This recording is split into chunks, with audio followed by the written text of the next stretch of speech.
नमस्कार, आप देख रहे हैं के चैनल और मैं हूं आपके साथ सपना ठाकुर। खबरों में आगे बढ़ने से पहले एक नजर डाल लेते हैं आज की सुर्खियों पर। हेडलाइंस पावर्ड बाय के न्यूज साप्ताहिक समाचार पत्र, जो रखे आपको आगे। को स्पॉन्सर्ड बाय स्वर्णाभा ज्वेलर्स, जो दे 100% शुद्धता की गारंटी। ब्लूमिंग वैली, जो आपके अपनों तक पहुंचाए आपका प्यार। और Basant smile, because you are at Basant resorts. CM Virbhadra Singh ने की शेटाधार में देव शेट्टी नाग के नई मंदिर की प्रतिष्ठा। बोले नड्डा, सीएम रेस की पतंगबाजी में बैठा जा रहा है धूमल का दिल। बद्दी में बीजेपी का अनोखा प्रदर्शन। बैनर में सीएम व उद्योग मंत्री के हाथों में थमाए कटोरे। भाजपा कार्यकर्ताओं ने दुकान दुकान जाकर धन किया एकत्रित। सोलन में 4 लेन निर्माण कार्य की जद में आई 80 वर्ष पुरानी बंगाली बस्ती। खुले आसमान के नीचे जंगलों में रात बिताने के लिए 24 परिवार हुए मजबूर। और श्रद्धानंद की पर्यावरण के प्रति अटूट श्रद्धा। बीते 18 वर्षों से निरंतर कर रहे हैं पौधारोपण का कार्य। अब तक लोगों के साथ मिलकर लगा चुके हैं 25,000 पौधे। सीएम वीरभद्र सिंह ने मंडी जिला की सराज घाटी के शेटाधार में जनसभा को संबोधित करते हुए एक तीर से 3 निशाने साध लिए। उन्होंने केंद्रीय मंत्री जगत प्रकाश नड्डा, पूर्व सीएम प्रेम कुमार धूमल और भाजपा विधायक जयराम ठाकुर को एक ही वाक्य में तंज कस डाला। वीरभद्र सिंह ने कहा कि जगत प्रकाश नड्डा इन दिनों सीएम की रेस की पतंगबाजी में लगे हुए हैं। जितनी नड्डा की पतंग ऊपर जाती है, उतना ही धूमल का दिल बैठता जाता है। उन्होंने विधायक जयराम ठाकुर पर तंज कसते हुए कहा कि जयराम न जाने किसके साथ है, पतंग उड़ाने वाले के साथ या फिर दिल बैठने वाले के साथ। नड्डा जी चीफ मिनिस्टर की रेस में पतंगबाजी कर रहे हैं। जितना उनका पतंग उड़ता जाता है, इतना प्रेम कुमार धूमल का दिल बैठता जाता है।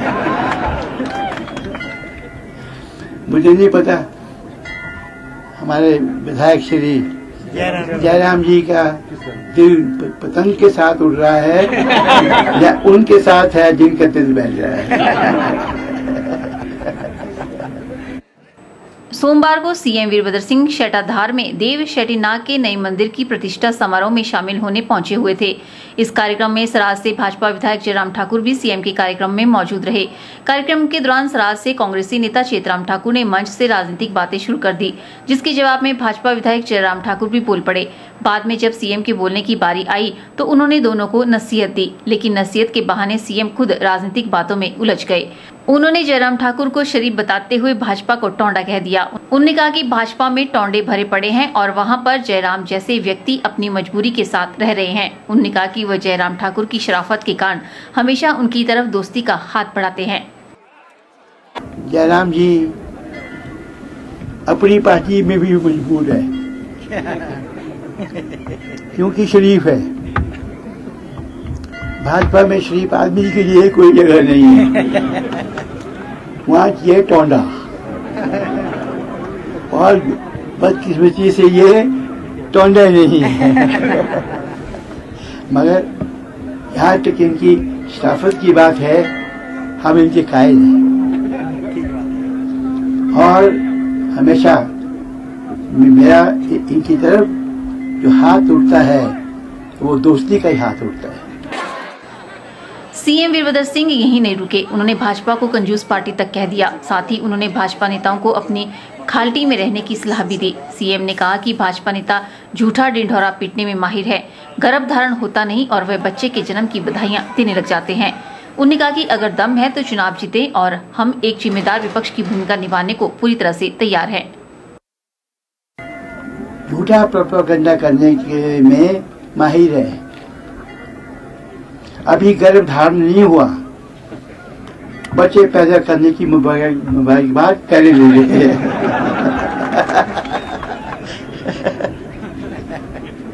इनकी बात नहीं कह रहा हूँ मैं, इनकी जो जुंडली है उनकी बात कह रहा हूँ।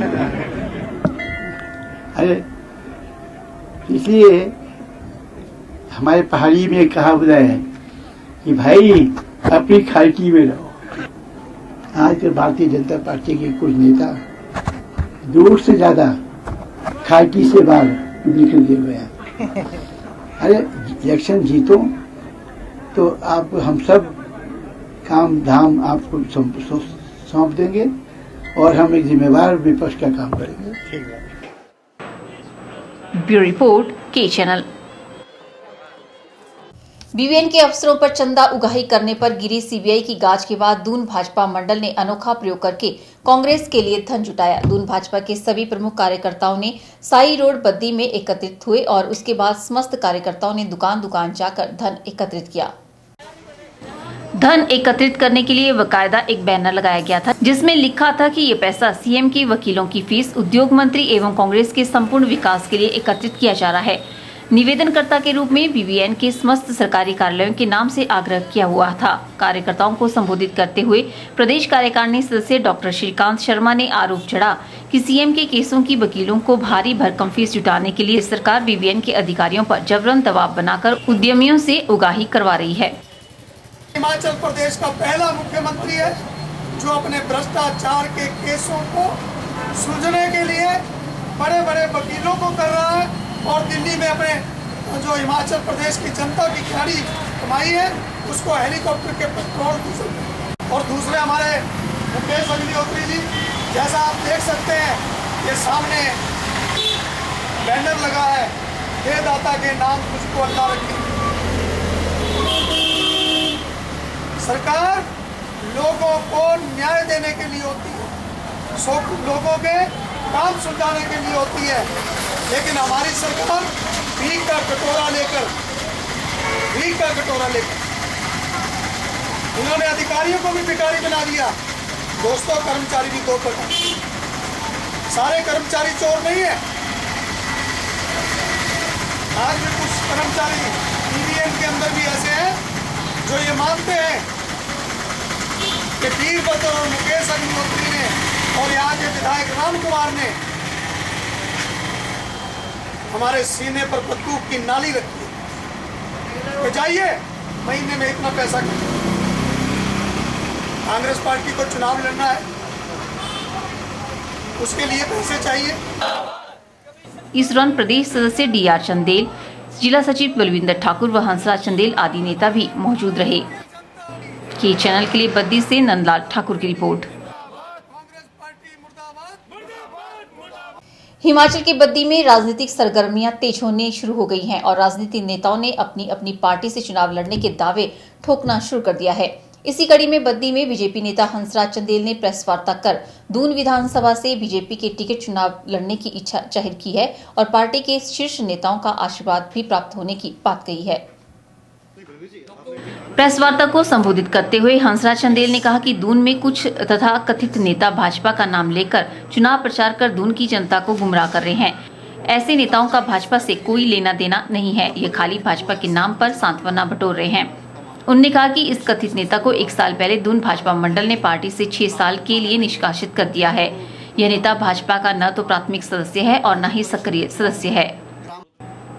चंदेल ने कहा कि कांग्रेसी नेता व उनके चहेते उद्योगपतियों से हफ्ता वसूली कर रहे हैं, जिससे यहां से उद्योग पलायन हो रहे हैं। विधायक ने यहां पर वीडियो कार्यालय खोलने की अपने शुरुआती समय में घोषणा की थी, लेकिन 5 साल होने को है, अभी तक यहां पर वीडियो कार्यालय नहीं खुल पाया है। उन्होंने कहा कि बद्दी उद्योग विभाग के उपनिदेशक तिलकराज को सीबीआई ने रंगे हाथ रिश्वत लेते हुए दबोचा है। रिमांड के दौरान उपनिदेशक ने मुकेश अग्निहोत्री की पत्नी का नाम भी लिया है। बद्दी के कांग्रेस नेताओं की भी मिली भगत से भी इंकार नहीं किया जा सकता है। उन्होंने कहा कि अगर पार्टी उन्हें सेवा करने का मौका देती है तो वे दून की जनता को विश्वास में लेकर चुनाव लड़ने को तैयार है। उन्होंने कहा कि उनका परिवार पिछले 5 दशक से दून में पार्टी की सेवा कर रहा है। अब मैंने जो विश्व की सबसे बड़ी पार्टी है बीजेपी पार्टी, उससे नाता जोड़ लिया है। अब जो भी मेरी प्रमोशन होगी, जो भी मेरी प्रमोशन करेगी वो मेरी पार्टी करेगी, वो भारतीय जनता पार्टी करेंगे या पार्टी हाईकमान जारी करेगी। अगर टिकट मेरे को मिलता है तो मैं पुरजोर जनता में जाकर अपने बीजेपी पार्टी को कमल का फूल खाने के लिए तत्पर रात दिन मिनट करते रहेंगे। जो चोरी परिवार ने दून में ड्रग माफिया, खनन माफिया, शराब माफिया व टोल टैक्स माफिया का जो यहाँ पर जाल बिछाया हुआ है, इनको हम दूर करेंगे। इस अवसर पर दून भाजपा मंडल अध्यक्ष बलवीर ठाकुर, वरिष्ठ भाजपा नेता हंसराज चंदेल, जिला सचिव बलविंदर ठाकुर, तरसेम चौधरी व अन्य भाजपा कार्यकर्ता मौजूद रहे। के चैनल के लिए बत्ती से नंदलाल ठाकुर की रिपोर्ट। ये मामला है प्रदेश में। यहाँ रुकते हैं छोटे से ब्रेक के लिए, जल्द हाजिर होंगे। आप देखते रहिए के चैनल।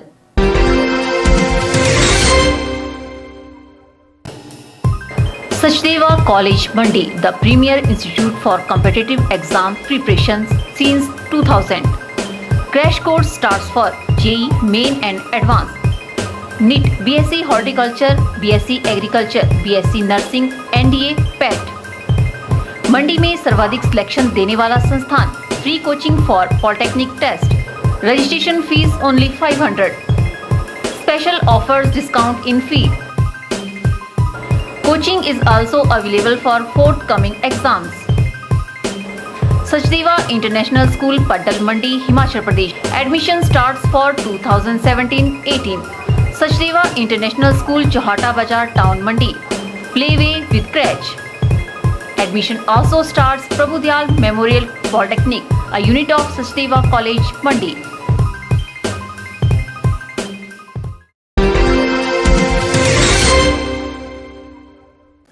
राष्ट्रीय उच्च मार्ग 22 कालका शिमला पर परवाणु से लेकर सोलन तक चले 4 लेन निर्माण कार्य की जद में आने वाली 80 वर्ष पुरानी बंगाली बस्ती के करीब 24 परिवार खुले आसमान के नीचे जंगलों में रात बिताने के लिए मजबूर हो रहे हैं।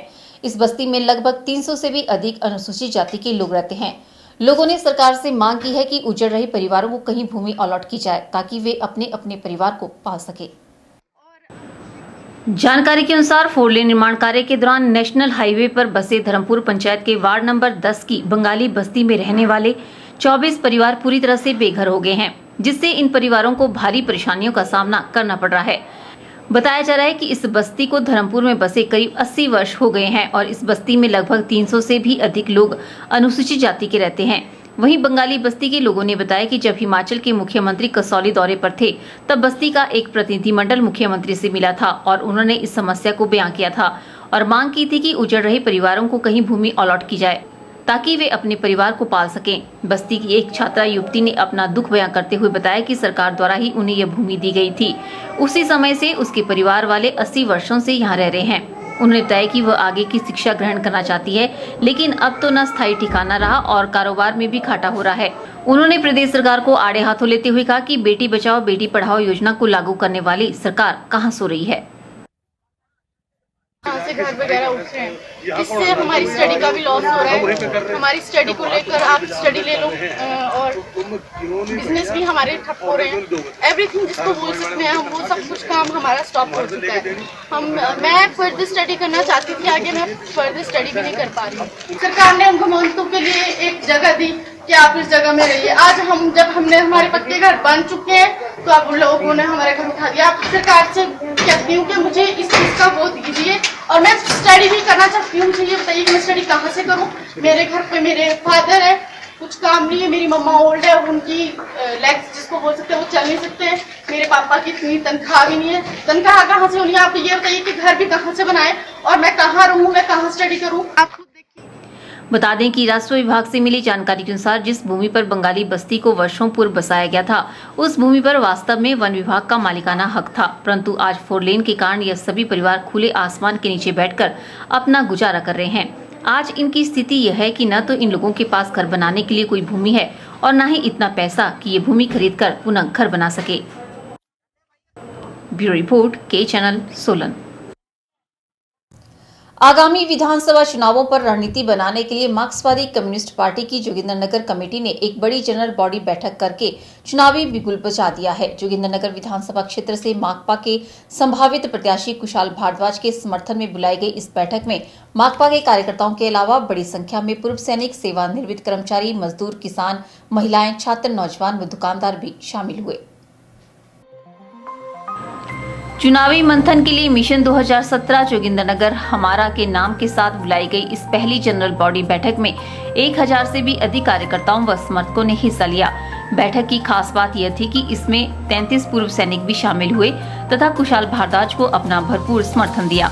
इस अवसर पर सभी कार्यकर्ताओं, समर्थकों व शुभचिंतकों का धन्यवाद करते हुए माकपा नेता कुशाल भारद्वाज ने कहा कि यह ठीक है कि पार्टी की लोकल कमेटी, जिला कमेटी, राज्य कमेटी तथा जोगिंदरनगर की आम जनता ने भी जोगिंदरनगर से चुनाव के लिए उनका नाम तय किया है, लेकिन टिकट देने का अधिकार उनकी पार्टी की केंद्रीय कमेटी का है।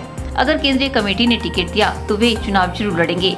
उन्होंने कहा कि राजनीति नाम चमकाने का जरिया नहीं, बल्कि जन सेवा व मजदूर किसान का राज लाने का एक मिशन है। कुशाल भारद्वाज ने कहा कि अभी भी देश के 2 राज्यों के अंदर माकपा के नेतृत्व में वामपंथ की सरकार है और उनकी पार्टी मजदूर, किसान, गरीब, दलित, पिछड़ा, महिला, छात्र, नौजवान, छोटे दुकानदार व कर्मचारियों के पक्ष की राजनीति करती है। जहां भी माकपा की सरकार है, वहां समाज के इन तबकों के कल्याण व रोजगार पैदा करने वाले विकास को तरजीह देती है। भारद्वाज ने कहा कि देश में महंगाई, भ्रष्टाचार व बेरोजगारी बढ़ाने के लिए कांग्रेस व भाजपा ही जिम्मेवार है। लोगों को भ्रम में डालने के लिए वे बीच बीच में उम्मीदवार भी बदल देते हैं, लेकिन नीतियां साहूकारों के पक्ष की बनाते हैं। उन्होंने कहा कि इन पार्टियों द्वारा धनवानों को ही टिकट दिए जाते हैं। कुछ लोग चुनावों से 6 महीने पहले समाज सेवा का चोला ओढ़कर वोटरों पर जाल फेंकते हैं। उन्होंने कहा कि जोगिंदरनगर में कांग्रेस व भाजपा का टिकट जिस मर्जी को मिले। उन्होंने कहा कि यदि जनता ने इस बार जोगिंदरनगर से उनकी पार्टी को मौका दिया तो इन ज्वलंत समस्याओं का हल करवाने व जोगिंदरनगर का विकास करवाने का पक्का इरादा व क्षमता उनमें है। ब्यूरो रिपोर्ट, के चैनल। फिलहाल वक्त चला है एक और ब्रेक का, मिलते हैं ब्रेक के बाद। वल्लभ गवर्नमेंट कॉलेज मंडी में एडमिशन का दौर शुरू होने वाला है। सबसे पहले बीएड के एंट्रेंस एग्ज़ाम 5 जून 2017 में होंगे, जो सारे हिमाचल में कॉमन एंट्रेंस टेस्ट होता है। और उसके बाद हमारे सेल्फ फाइनेंसिंग में बीबीए, बीसीए और पीजीडीसीए के एंट्रेंस टेस्ट होंगे। बीबीए का लास्ट डेट ऑफ एप्लीकेशन 10 जून होगा, उसके बाद उनका एंट्रेंस टेस्ट 12 जून को है। बीसीए का 17 जून को इनके फॉर्म्स वहाँ पे सबमिट होंगे और उसके बाद 20 को एंट्रेंस टेस्ट है। और पीजीडीसीए का 7 जून को फॉर्म सबमिट करने की लास्ट डेट है। हमारे इस साल हमारे महाविद्यालय में सरकार की तरफ से 5 नए सब्जेक्ट्स इंट्रोड्यूस किए गए हैं: painting, sculpture, psychology, applied arts, tours and travel. इनमें हमारे पास स्टाफ ने भी ज्वाइन कर लिया है, तो इसमें स्टूडेंट्स फाइन आर्ट्स के जो सब्जेक्ट हैं उनको वोकेशनल तौर पे भी वो सीख सकते हैं और अपनी एम्प्लॉयबिलिटी को इंश्योर कर सकते हैं। और इसके अलावा बी वॉक हिमाचल कौशल विकास निगम की तरफ के इनिशिएटिव से ये हमारे महाविद्यालय हिमाचल के 12 कॉलेजेस में ये कोर्स स्टार्ट किया जा रहा है, जिसमें retail management, hospitality and tourism, ये 2 विषय शुरू किए जा रहे हैं, जिसमें 40-40 सीट्स होंगी और इसमें मेरिट बेस पे एडमिशन होगी। और 16 जून से सारे हिमाचल के महाविद्यालयों में एडमिशन होगी। बी वॉक में कौशल विकास निगम की तरफ से जो भी सिलेक्टेड स्टूडेंट्स होंगे 1-1 हज़ार रुपये उनको छात्रवृत्ति भी दी जाएगी। तो सभी छात्र अपना जो प्रोस्पेक्टस है हमारे महाविद्यालय का 2-3 दिन के बाद उपलब्ध हो जाएगा, तो उसमें इंस्ट्रक्शंस को ध्यान से पढ़ें और जो विषय हैं उनके कम्बिनेशन के बारे में भी वो अपनी रुचि के अनुसार वो उनको सिलेक्ट कर सकते हैं।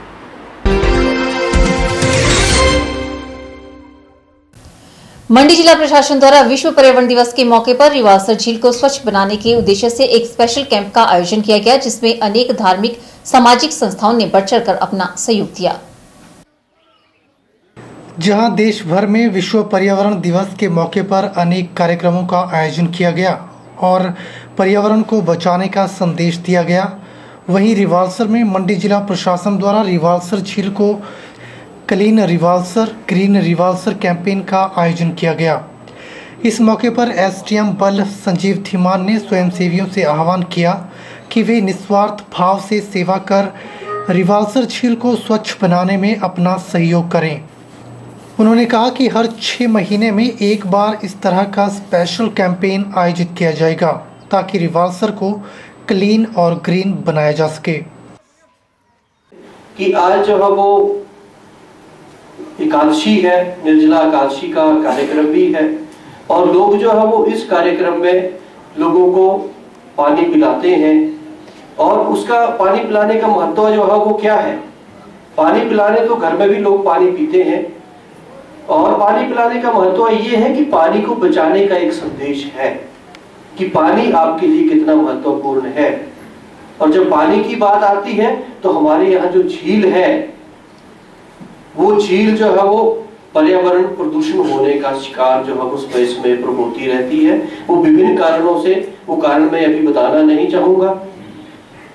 तो आज ये मौका मिला है हम लोगों को एक साथ होकर इस झील को संवारने का। तो इस झील को अगर हम संवार लेते हैं, इसके आसपास की साफ सफाई कर लेते हैं, तो ये समझा जाएगा कि आपने निर्जला आकांक्षी का व्रत किया है। वहीं स्वयंसेवियों ने रिवालसर झील के आसपास पड़ी गंदगी को साफ किया और सड़कों, गलियों और रास्तों में झाड़ू लगाकर समाज को पर्यावरण को स्वच्छ रखने का संदेश दिया। वहीं रिवालसर नगर पंचायत वार्ड पार्षद सागर कमल ने कहा कि सामाजिक धार्मिक संस्थाओं के सहयोग से विशेष सफाई अभियान चलाया गया है और सभी स्वयंसेवी बढ़ चढ़कर रिवालसर झील के आसपास सफाई कर अपना योगदान कर रहे हैं। आज के इस दिवस में रिवालसर की सारी संस्थाओं ने नगर पंचायत के माध्यम से जितनी भी संस्थाएं, जितने भी NGOs हैं, उन्होंने इस रिवालसर झील को सेव करने के लिए अपना बहुमूल्य योगदान दिया है। चाहे सर्व इंडिया हो, बौद्धिस्ट हों, निरंकारी हों, सिख समुदाय के जो लोग हैं, सभी ने इस दिवस में रिवालसर लेक को सेव करने का बेड़ा उठाया है और हमें पूर्ण विश्वास है कि सब लोगों के सहयोग से ये रिवालसर जो है एक और भी निखरेगा। और प्रशासन का इसमें विशेष योगदान रहा है। माननीय उपायुक्त महोदय मंडी, SDM बल, तहसीलदार बल, इन सभी का जो मार्गदर्शन जो है वो नगर पंचायत को मिलता रहता है। ब्यूरो रिपोर्ट के channel. Sant Nirankari charitable foundation ने विश्व पर्यावरण दिवस पर मनाली के माल रोड पर एक भव्य कार्यक्रम का आयोजन किया। कार्यक्रम में लाहौल स्पीति विधायक रवि ठाकुर ने बतौर मुख्य अतिथि शिरकत की। फाउंडेशन ने विशाल वृक्षारोपण के साथ साथ स्वच्छता अभियान भी चलाया। विश्व पर्यावरण दिवस पर संत निरंकारी चैरिटेबल फाउंडेशन द्वारा वृक्षारोपण तथा स्वच्छता अभियान चलाया गया। कार्यक्रम का शुभारंभ प्रार्थना से किया गया। उसके बाद मुख्य सड़क के साथ साथ मानव श्रृंखला बनाई गई और पर्यावरण को प्रदूषण रहित बनाने के लिए माल रोड में जन जन को प्रेरित किया गया और साथ में सफाई अभियान चलाया गया। इस मौके पर संत निरंकारी मिशन ने एक प्रदर्शनी भी माल रोड पर लगाई। इसके अलावा फाउंडेशन के नौजवान कलाकारों द्वारा नुक्कड़ नाटक का आयोजन भी किया गया। और यहाँ पर पूरे प्रदेश से बहुत ही ज़्यादा संख्या में गांव-गांव और हर एक चुनाव क्षेत्र से यहाँ पर लोग आए हुए थे, जिन्होंने निरंकारी ये जो पर्यावरण दिवस में भाग लिया और साफ सफाई करने का उन्होंने संकल्प भी लिया, बीड़ा उठाया। और यहाँ पर नुक्कड़ में 2 बहुत अच्छे कार्यक्रम दिए स्कूल के बच्चों ने और नौजवानों ने, जिसमें कि ये दर्शाया गया कि पर्यावरण दिवस का क्या अहमियत है। इसके साथ ही साथ जो निरंकारी चैरिटेबल फाउंडेशन ट्रस्ट पूरे देश के अंदर कार्य कर रहा है, पूरे विश्व के अंदर कार्य कर रहा है, मैं समझता हूँ 200 से ज़्यादा, 2000 से ज़्यादा अधिक जगहों पर वो हमारे समाज के उत्थान के लिए, बुज़ुर्गों के उत्थान के लिए, नौजवानों के लिए, बच्चों के लिए, जैसे उन्होंने स्कूल खोले हुए हैं, कई जगह बड़े बड़े अस्पताल खोल रहे हैं और ब्लड डोनेशन कैंप्स लगवा रहे हैं। इसी तरह से वो आई चेकअप्स करा रहे हैं और भी समाज को विकसित करने के लिए देश में एक पर्यावरण में दूषित ना हो, इसका संदेश फैला रहे हैं। ये जो आज वर्ल्ड एनवायरनमेंट डे है, सारे विश्व के अंदर वर्ल्ड एनवायरनमेंट डे मनाया जा रहा है और संत निरंकारी मिशन जो इसके अंदर बहुत महत्वपूर्ण योगदान देता है और ख़ास करके ये कहते हैं कि जो हमारे मन के अंदर, शरीर के अंदर प्रदूषण है उसको भी ख़त्म करना चाहिए और जो बाहर प्रदूषण है उसको भी ख़त्म करना चाहिए। जो हमारे मन के अंदर प्रदूषण है वो ज्ञान से दूर कर सकते हैं। हम परमात्मा को जान करके, मन को उसके साथ जोड़ करके फिर हम इस प्रदूषण को दूर कर सकते हैं। बता दें कि यह दिवस राष्ट्रीय संघ द्वारा वर्ष 1972 से विश्व के प्रत्येक नागरिक को ग्लोबल वार्मिंग के बढ़ते हुए संकट के प्रति जागरूक करने और वातावरण को प्रदूषण रहित बनाने के लिए प्रयास करने के उद्देश्य से मनाया जाता है। के चैनल के लिए मनाली से शिवराम राणा की रिपोर्ट। यहाँ रुकते हैं एक और ब्रेक के लिए। ब्रेक के बाद भी खबरों का सिलसिला यूं ही जारी रहेगा। आप देखते रहिए के चैनल।